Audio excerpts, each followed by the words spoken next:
All right, and welcome to Econ 131, the online edition, Principles of Macroeconomics. I'm Dr. Tom Scheiding, the instructor. I'm at the West Oahu campus, and I want to make this video to just kind of give you an outline of the course itself and the syllabus. So let's start. Okay, so most of this class is going to be done via LaLima. So I'm going to presume that you're all comfortable with using LaLima. So outside of that, you would then see Econ 131 either in your list up at the top, or if you don't see it, you would see it under Sites, or you could search for it as well. But it's Econ, in our case, we are section 1 of Econ 131. And when you click on it, it should look like this. To look like this. And I'm going to do most communications in this class using email. If it's incredibly important, though, I will use the announcements page. If it's very, very, very important, I'll use both email and the announcements page. But primarily, I will be using email if it's just something regular, run-of-the-mill reminder or something along those lines. So I'm not asking that you check your email even every day, but at least every other day, I think you'd be okay. I am going to go over the syllabus in this video, but I'm going to make separate videos that go over how to do the exams in this class, how to do the assignments in this class. I'm going to make another video about how to learn in this class, and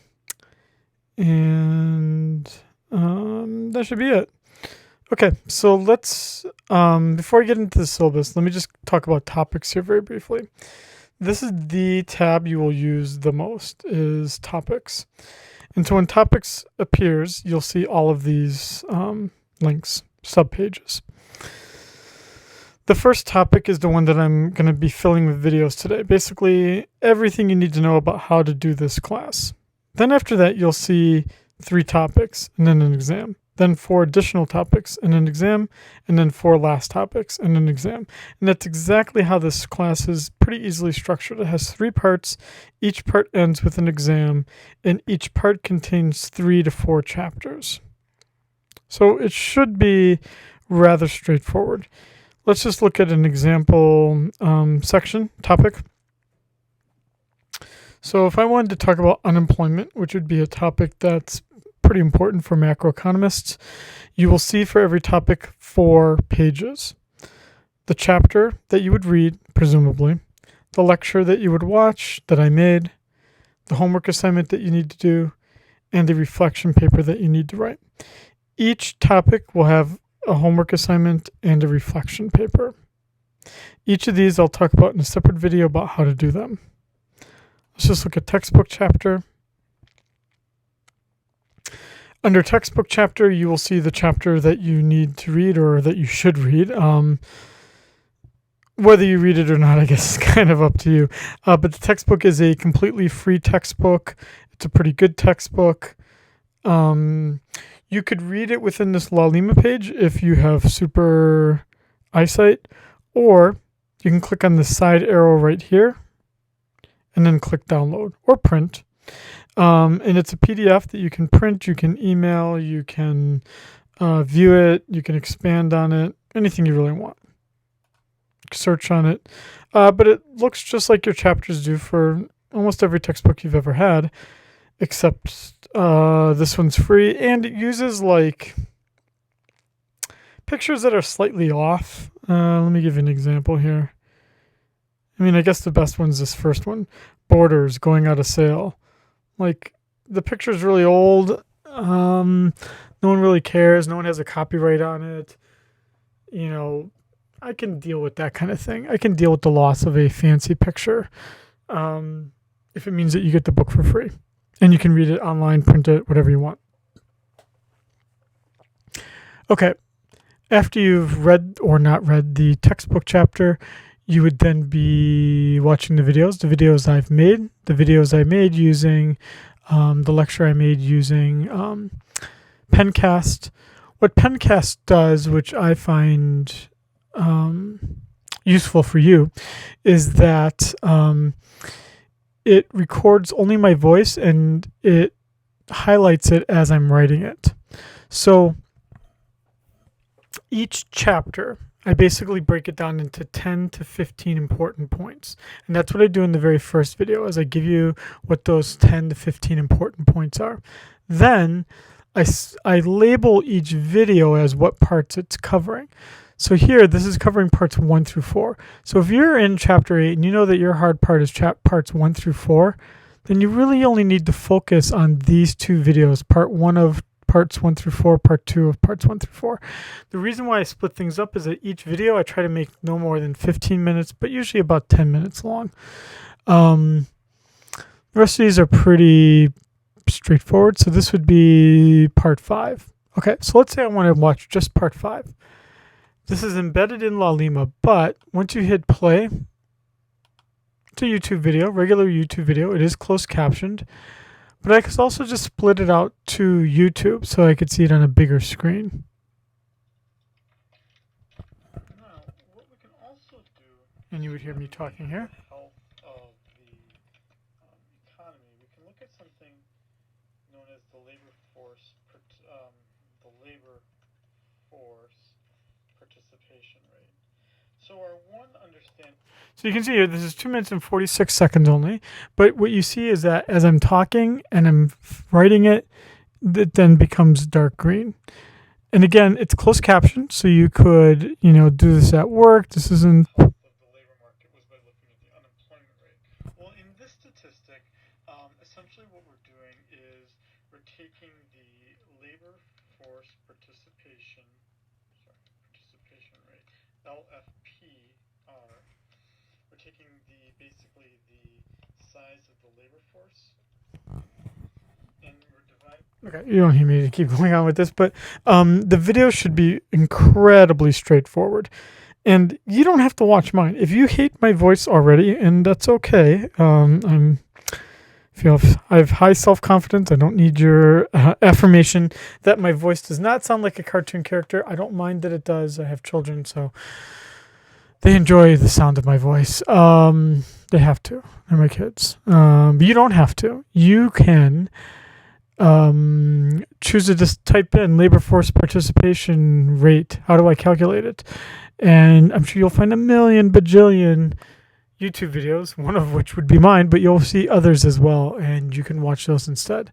The wording might be slightly off. Sometimes I've seen they use slightly different words, but I will not take off any points just because you use a slightly different word. Okay, let's go back to this. And then within this topic, you'll also have the assignment. This will directly link to the assignment that you would click on here. And again, I'll make a separate video that covers that, and you would have a reflection paper here. Let's go to the syllabus, which you find under here under syllabus and here under PDF. Okay, so I just want to go through this, and then I'll end this video with this first video. I am here on the West Oahu campus, so you are free to see me. I am as available to you as if you were taking a in-person class. There's no need for you to only contact me electronically. You can see me in person. You can come to my office hours. If you want to contact me, probably the best way to do it would be by email first. Otherwise, you can just drop by. You don't have to make an appointment with me. I've listed my office hours here. Most of the time, I'm going to be there for them. But if you're like coming from like Waianae or from town just to see me, just send me a quick email, and that way I would, know, oh my gosh, Kai is coming, and I better either email him that I'm not going to be here or I am going to be here. My most important policy in this class, the one that I want you to pay the most attention to in this video, is that the best way to contact me is by email. And if I, for some reason, do not reply to you within a day or so, email me again. I don't take any offense. I will not be I will not be annoyed. I will not be bothered. Just send me the email again if I do not get back to you in time, because there's nothing worse than a professor that doesn't email a student that has taken the time to write them.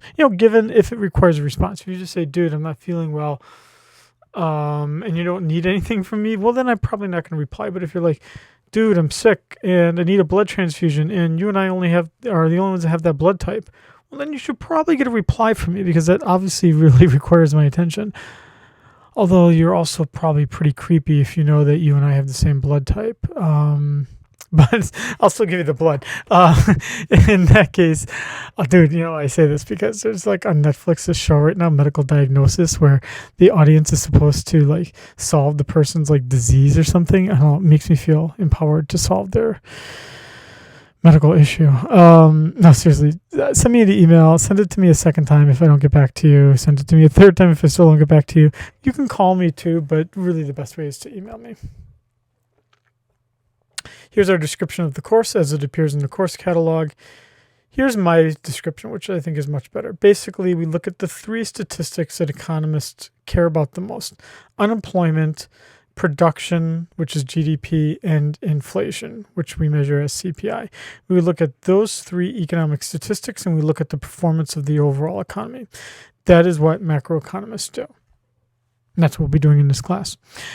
Here's how I will assess you. A 10th of your grade will be determined with the discussion postings. I also refer to these as reflection papers, so you'll see them referred to in both ways. Then we have the assignments that you're doing in La Lima. And then we have 3 exams. The third exam counts for a little bit more because it is comprehensive, meaning it covers more material.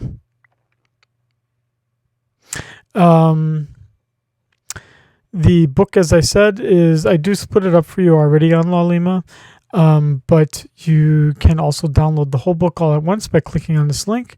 You can get the book on Amazon if you want to do that. Send me the link ahead of time. That way I can tell you got the right book or not. Especially if you're going to take Econ 130 from me as well, send me an email because I'll tell you the book to get that has both classes in it. Or you can get the book at the bookstore. And I use the book every semester, so you can get the used version. As I said before, La Lima is for most of the things in this class, including the homework assignments. I need to update this because only the reflection papers I'm going to do in Google Classroom. I am going to make a separate video about how to use Google Classroom just in case you've never used it. Okay. You have till September 3rd to drop the class to get all of your money back. Do it. If you don't think this class is going to work for you, don't think it's going to get any better. This is probably the most optimistic you're going to be at this point in the semester. So drop the class already if you don't think you can do it. 17th, you can still get half your money back. By that point, you'll have done some assignments and kind of gotten into the material. But there's still the November 4th where you can still withdraw from the class and not get a big fat F. Dude, seriously, by that point, 2/3 of your grade will be determined. Most of your grade will be determined. If you've been slacking off the whole semester, don't rely on just the third exam and the last third of this class to save you. Have that hard conversation with your advisor or even with me. Don't expect that I will reach out to you. I will not be saying, hey, Kahula, I see you've done incredibly bad on exam 1 and 2. I wouldn't say that overall, but also on that. It's just not my. Some would say it's my job to be on you like that, but I am not your parents. I'm not your father. I'm not even your big brother. You can be responsible for yourself, I feel. If you need me, if you need my assistance, if you need my guidance, you can ask me, and you need to be an advocate for yourself.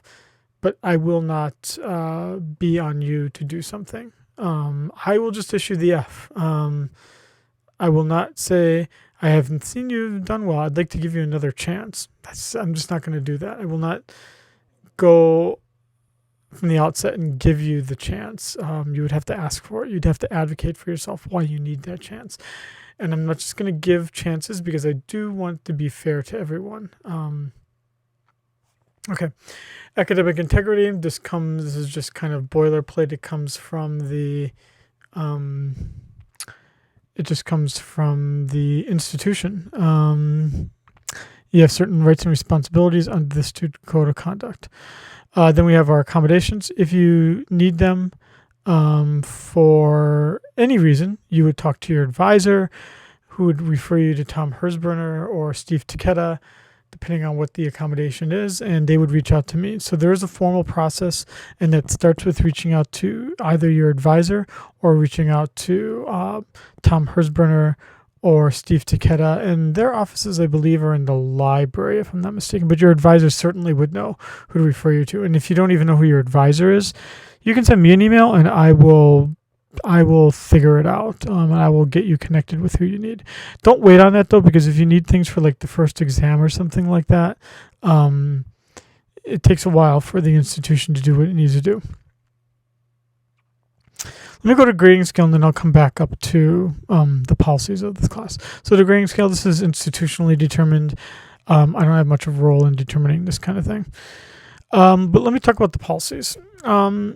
I don't have a lot of policies in this class. And the only ones I do, the only thing I care about is that everything is fair to everyone.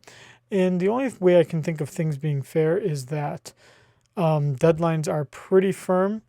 And the only reason that they're not is because you have some excuse that if some other student were in the same situation, they would be fine, having extra time as well. So they would be fine with not feeling it's unfair that you have a little extra time, right? So if your dog dies and then your cat dies and then your car gets 4 flat tires and